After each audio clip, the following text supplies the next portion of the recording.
The origin of Darkest Dungeon, a roguelike turn-based dungeon crawler RPG, was very much a now or never moment between two friends that shared a passion for game development. Chris Bourassa and Tyler Sigman first met each other as colleagues at Backbone Entertainment in 2004. The following years they became good friends and eventually started floating around the idea of making a game together. Unfortunately, they were far too busy with other projects to focus on a game of their own. However, in the spring of 2013, both their schedules opened up and they decided it was now or never as they weren't getting any younger, Chris said. Tyler and Chris used their personal savings to set up their own game development studio called Red Hook Studios. Years prior to setting up their own studio, they would come together to brainstorm about various game ideas, but the one they were most captivated by was Darkest Dungeon. Tyler said they wanted to explore the real struggles of being an adventurer. After a lot of preparation, they had a pretty good idea of what they wanted to accomplish with Darkest Dungeon well before development officially began in April 2013. Chris took on the role of director and lead artist, while Tyler would oversee the development as producer and lead game designer. The original concept for Darkest Dungeon started out as a tile-based game where the player's party would move through dungeons from a top-down perspective, and the game would transition to a different viewpoint during combat. Chris said he didn't particularly like that mechanic, but he and Tyler thought they had to design it that way, because that's how turn-based RPGs traditionally work. Chris pointed out to Tyler that you get tired of looking at characters' heads, which would make it harder to bond with them. So after a while, Chris came up with the idea of using a side-on viewpoint for every aspect of the game. This way, players can really appreciate the design of each party member and better connect with them. The two developers decided to double down on this and really get up and close with the characters during combat to show off the detailed characteristics of both the heroes and enemies. Additionally, this alternative perspective was chosen to simulate a claustrophobic feeling and add more intimacy and intensity, as this was more in line with the rest of the game. Another advantage of this more unique approach was a significantly lower amount of artwork that had to be made by Chris, since he was able to use the same designs for both the dungeon crawling and combat aspect. Their tight budget made the single viewpoint not only a financially smart decision, but also one that would prove to be artistically beneficial to the game's atmosphere. Chris and Tyler brainstormed about how this change in perspective would affect combat. Heroes and enemies would now be placed in a row, and it was decided to use 4-on-4 formations on the battlefield. Tyler and Chris imagined the hero using a spear to attack an enemy that was deep into the ranks, which led directly to the concept of positioning. The idea behind this concept is the importance of where heroes and enemies are placed on the battlefield and how this affects their abilities. Tyler remembered playing the Bard's Tale, where heroes are divided in two ranks, namely those in front and those in the back. The ones in the back could only hit with magical or ranged attacks, while those in front had the ability to use melee weapons. During experimentation with this mechanic, the studio discovered many different ways on how to make this 4-on-4 combat fun and strategic. They didn't originally anticipate all the interesting and strategic possibilities by increasing the number of characters on the battlefield to 4, but it left them pleasantly surprised and reinforced the idea they were onto something special. A small example of one of those possibilities is being pulled out of rank by an enemy attack, which might put that hero in a disadvantage. It's meant to encourage the player to strategize more properly to either prevent these disadvantages or gain the system by figuring out how to weaken the enemy's position arrangement. The positioning added an extra layer of depth to the combat, and it made logical sense from a visual perspective as well. Chris explained that you wouldn't physically be able to hit someone behind 3 other guys with a sword. It made it much easier for players to understand what the creators were trying to simulate. Chris and Tyler were very excited about the chance to work on a game that had no external compromises, something purely made by them, for them, the way they wanted it to be, though they still needed money to realize the vision they had for Darkest Dungeon. In the hopes to receive funding, they filed an application with the Canadian Media Fund, but sadly the agency rejected their application. Despite this setback, the two developers continued development and originally figured it would take about 18 months to develop Darkest Dungeon.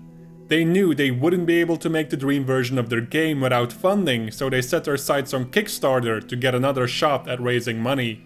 Before launching their Kickstarter campaign, they came up with a strategy to ensure their funding goal this time around. The first step of their plan was to build a fan following before the launch of the Kickstarter.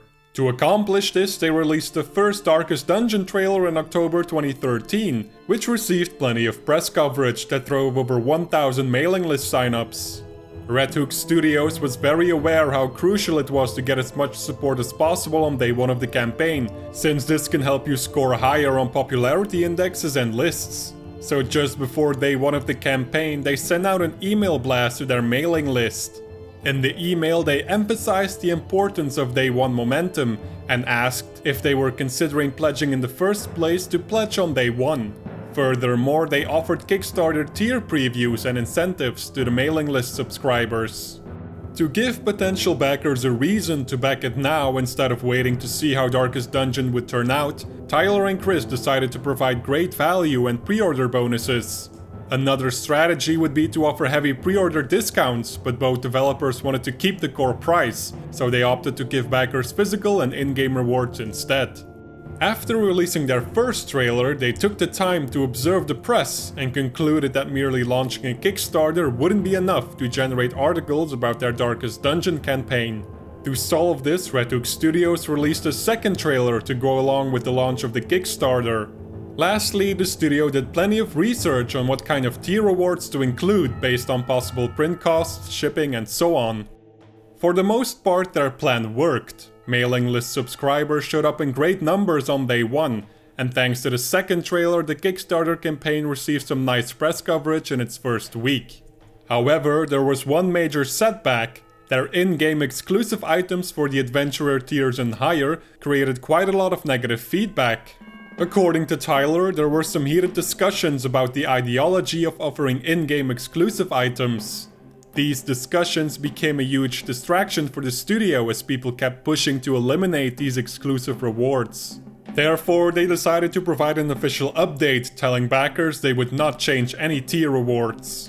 Despite the negative comments resulting from the in-game rewards, the Kickstarter was a huge success, with well over 9,000 backers pledging more than $300,000, going well over the original funding goal of $75,000. Besides successfully funding the game, the Kickstarter also confirmed that the Darkest Dungeon concept resonated with gamers. People were very excited about the unique affliction system and the psychological dangers of adventuring, as well as the fitting art style. As mentioned before, Chris and Tyler wanted to explore the psychological toll of adventuring, and the affliction system is the core mechanic behind this idea. As the player's party progresses through dungeons and fights enemies, the character's individual stress meter increases. When the meter reaches 100, heroes face an affliction check, and if they fail the check, they receive a condition called an affliction, which makes them less effective in combat and/or exploration. More often than not, a hero will fail the affliction check, but if they pass the check, they'll receive a positive condition called a virtue, which grants the hero several advantages. Stress levels can be managed by giving heroes time off between missions, and this can be done in several ways, letting heroes drink, gamble, meditate, pray, and more. Each activity has limited slots, and each hero has their own personal preferences on which activity they enjoy. The creators describe this aspect as a bit of a board game in terms of trying to make the most of R&R between quests.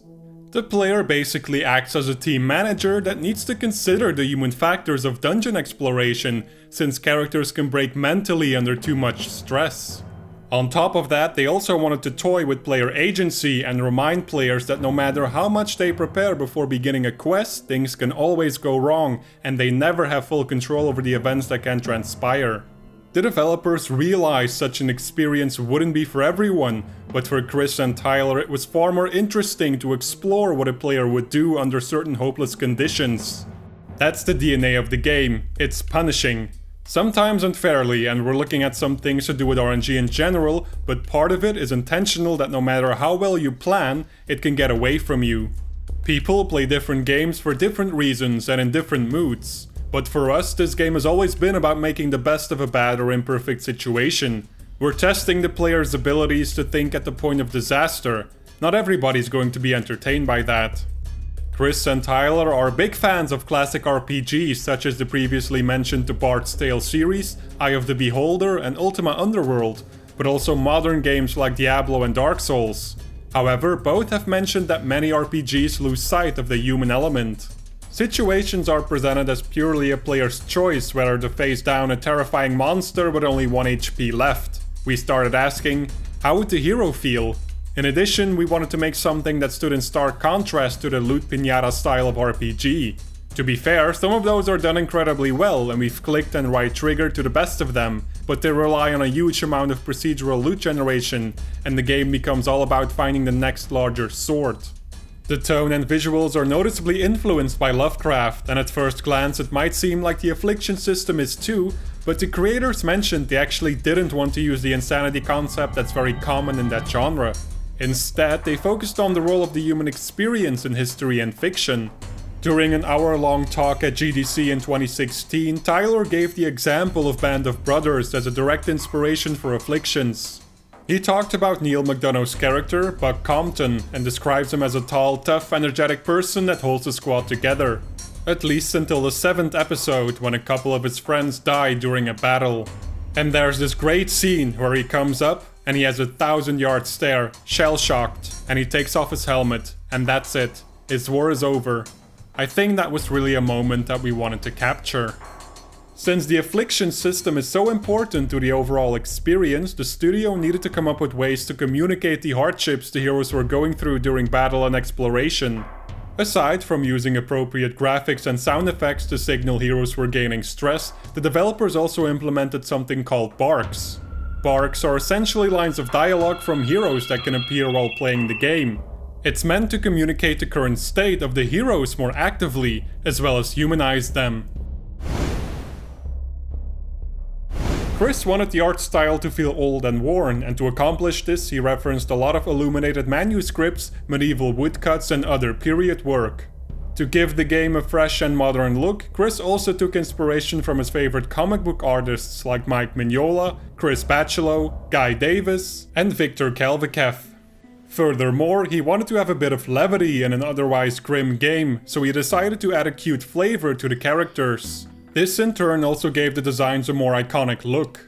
Chris sometimes streamed his creation process in Photoshop, and during his streams he talked about some of his artistic decisions and what Red Hook Studios was doing behind the scenes. The animations were done by Brooks Gordon, and he used a versatile 2D animation package called Spine by Esoteric Software. When it came to programming the game, the studio decided to not rely on existing engines and instead use the homeworld, lightweight cross-platform C++ engine made by their first programmer, Calvin McDowell. Since the game was not very technically demanding and Unity hadn't released their 2D toolkit yet, they felt they could get away with a more lightweight engine. Red Hook took a thematic approach for designing the heroes. The first thing they did was make a list of all the classes they wanted to incorporate, and that would match the gloomy Victorian setting. After having about 40 characters on paper, they would try and visualize what each one would do in combat. More often than not, this would help them come up with respective roles and abilities. A good example of this is the leper hero, whose nerves are destroyed and therefore doesn't feel pain, giving him good defense stats. However, the disease also causes blindness, which makes the leper inaccurate during battle. This results in the leper being more adequate when placed in front of the row where he can be used as a tank fighter. Red Hook used the same design approach for the monsters, taking the positioning concept and potential lore reasons into account. Tyler and Chris had created a very grim and dark atmosphere for Darkest Dungeon, and to further add to this, they hired voiceover talent Wayne June as the game's narrator. Chris first discovered June's work while painting late at night. When he heard June's readings of H.P. Lovecraft, Chris was immediately hooked. This happened years prior to starting development, before there was even the idea for Darkest Dungeon, but Chris said it planted a seed in his mind that one day he had to find a way to work with Wayne June. When the studio was working on the first trailer, they needed some narration to help set the tone. Their original idea was to hire someone that sounded like Wayne June, until they realized June reads things for a living, so they decided to give it a shot and ask him. When they heard June's work for the trailer, Chris and Tyler knew they just had to find a way to implement him in the full game. They said it was one of the best decisions they've made. On January 30th, 2015, Darkest Dungeon was released on Steam's Early Access program, and by now Red Hook Studios had grown to include 6 people. In addition, 3 more people contributed to the game with sound, music and narration. At first, the Early Access version was being very well received by players, with many saying that it felt like an already finished game. Big streamers and YouTubers were broadcasting their enjoyment of the dungeon crawler to the world, which was not only good for exposure, but it also provided necessary feedback for the developers. They were essentially playtesting the game for Red Hook Studios, which allowed the developers to release frequent updates to balance and improve the game, while also adding fresh new content. Tyler said that the toughest part about Early Access is that everyone can see your highs and lows, but he and the team firmly believe that this transparent approach ultimately made for a better video game. Around July of 2015, the Early Access version went through some interesting changes that made the game even more difficult and unfair than it already was. The 2 major changes were the addition of corpses and heart attacks. The first turns a defeated enemy into a corpse, taking up an extra enemy space on the battlefield. The second can instantly kill heroes when they reach the maximum amount of stress, depending on their current state. These inclusions caused some people to seriously criticize the game for being needlessly difficult. Chris and Tyler defended their decision to include corpses and heart attacks.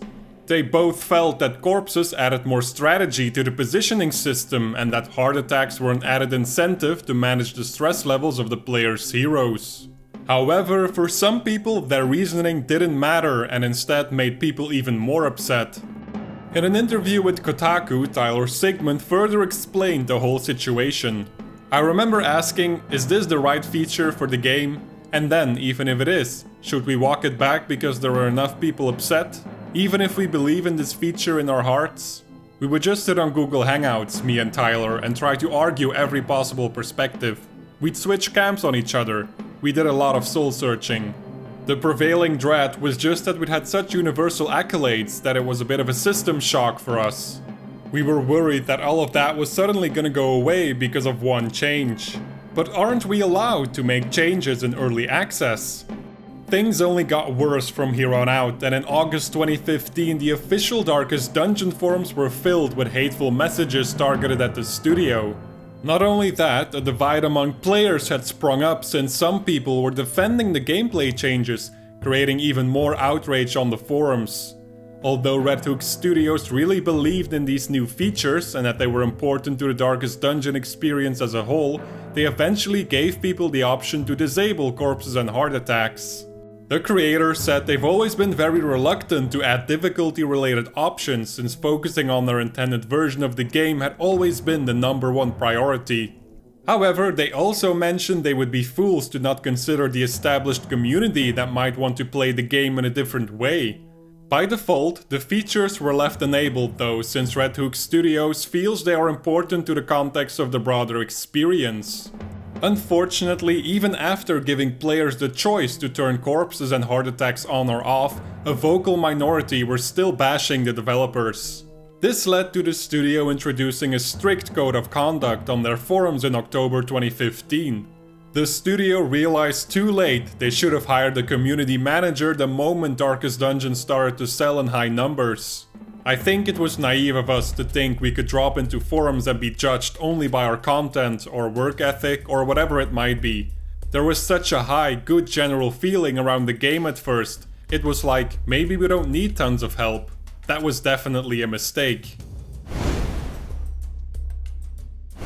The fully developed version of Darkest Dungeon was scheduled to release on PC in October 2015, but due to a personal tragedy, development had to slow down, postponing the release date to January 19th, 2016.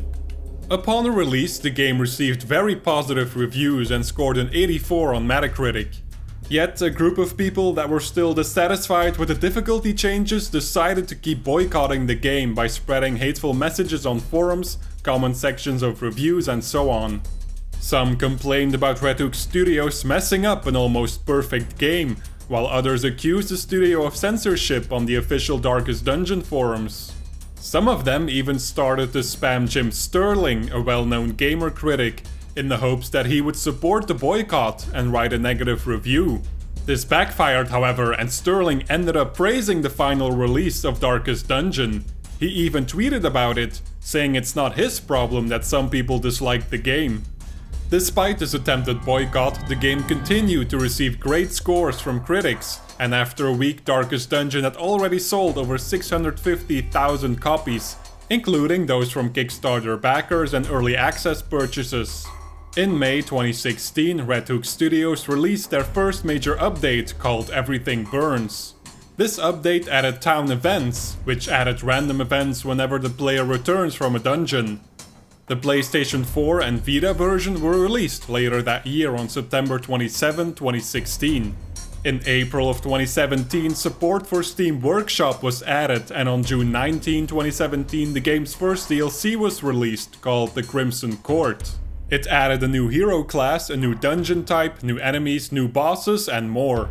On August 24, 2017, a version for the iPad was released and allowed players to transfer their save files from PC.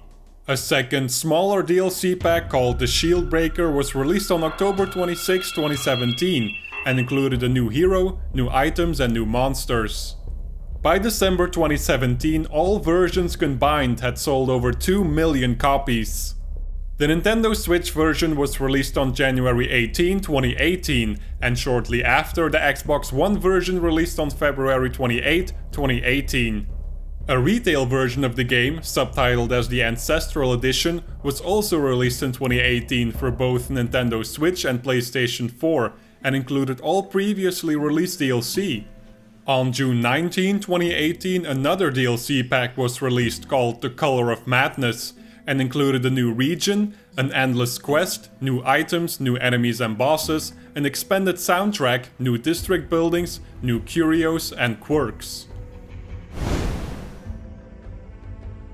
For a while, many assumed The Color of Madness was a final DLC, but Red Hook posted an image on April 1st, 2020, which gave people a sneak peek at their upcoming DLC. The image looked very slapped together, indicating that it might simply be an April Fool's joke.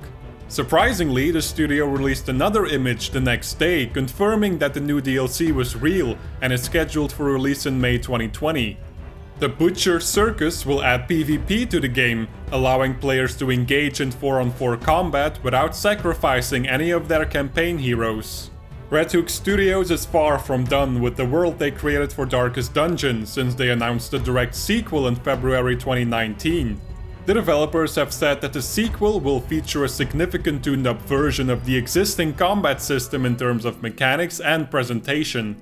The metagame structure, however, will be something completely different compared to the original Darkest Dungeon. Darkest Dungeon 2 is a game about enduring a grueling journey, not cleaning up your backyard.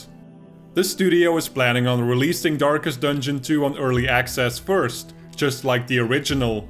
Even though they received some harsh criticism during Early Access, the developers still feel that such a transparent development approach is really important to help finish a game. It gets the game in the hands of fans faster, which is great for both getting essential feedback and potentially making changes in the production plan based on reception. Tyler and Chris love the cast of dysfunctional characters they've created, and mentioned they have a lot more story they want to tell. Above all, Red Hook is committed to turn the sequel into its own experience that will have its own creative and thematic identity.